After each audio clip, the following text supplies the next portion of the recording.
कहाँबाट आउनु भयो? काठमाडौँ सबैले दबाई कराइले छ। 4 गोरा लखा मतलब सब पेट छोडी भयो। यो पेटा र लखा, यो मासु र लखा, 4 गोरा तपाईको हाँ हाम्रो 4 गो चलेको परा सब किरायो 4 गो चलेको 5 गो यो पेटा के दबाई कराइले हस्पिटल आएको उपचार गर्न काठमाडौँ जानु भयो? हो उपचार गरेर आउनु भएको?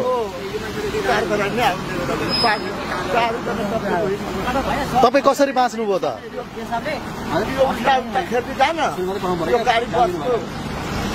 भटपुरियामा बोला न भटपुरियामा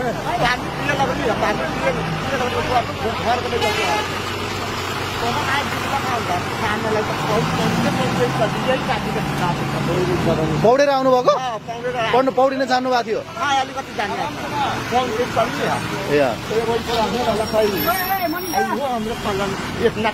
उहाँ पनि हो? कतिवटा गाडी गयो त्यहाँ? कतिवटा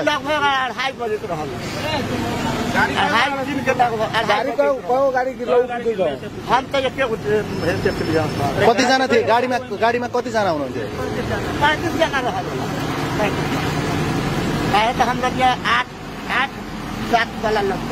35 जनामा तपाईँ मात्र बच्नुभयो? 3 जना एउटै गाडीमा हो तपाईँहरू? कसरी बच्नुभयो? तपाईँ भन्नु त के थियो? कसरी आएको थियो गाडी? पहिरो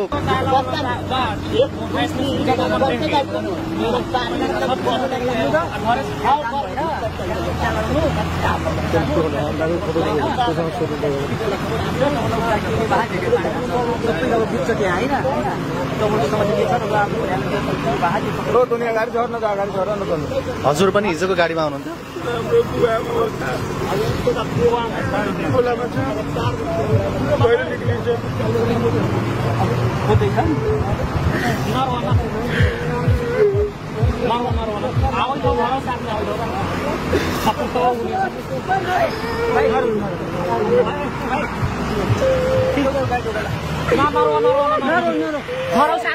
यो तपाईँ देख्न सक्नुहुन्छ साइडबाट आएको छु लिदोले यो यति ठुलो पहिरो निम्ति आएको हो।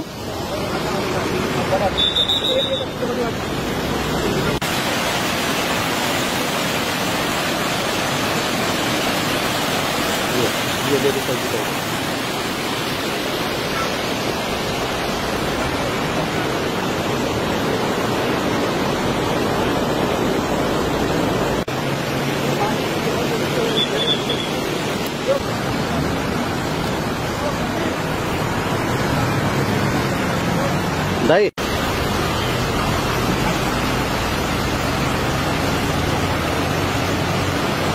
घटना चाहिँ हामी 6 बजे थाहा पाएको हो अनि त्यसदेखि घरमा रोकाना भइरहेको थियो अनि त्यतिखेर हामी एम्बुलेन्स रिजर्भ गरेर अनि हामीहरू आएको हो अनि त्यसपछि अहिलेसम्म केही अत्तोपत्तो छैन अनि हामीहरूको त्यही हो अब जति चाँडै भेट्यो भने हामी लिएर अब आज त केही छैन तर पाए पनि हामी लिएर जान्थ्यो। अब यस्तो सुरक्षा चाहिँ अब गइरहेको तर अब यहाँ सरकारले देख्नु पर्यो अब प्रहरीले त आफ्नो काम त गरिरहेको सबैको आफ्नो माया छ अब सरकारले यहाँ अक्सिजनको व्यवस्था गर्यो भने अब छिटो मान्छे पाइन्थ्यो।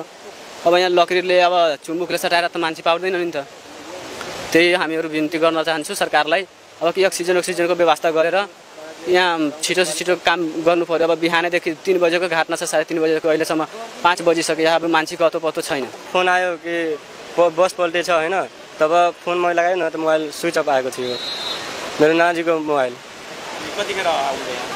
बिहानै गाडीमा हामीहरू पक्रियो त्यहाँ बाइक लिएर आयो अनि त्यो कानुन तर लिए पथलैया छ नि पथलैया थानामा हामीहरू बाइक राखेर त्यहाँ बस भाडा गरेर यहाँ आयो अहिलेसम्म पनि भुके छु हामीहरू त्यही टेन्सनमा।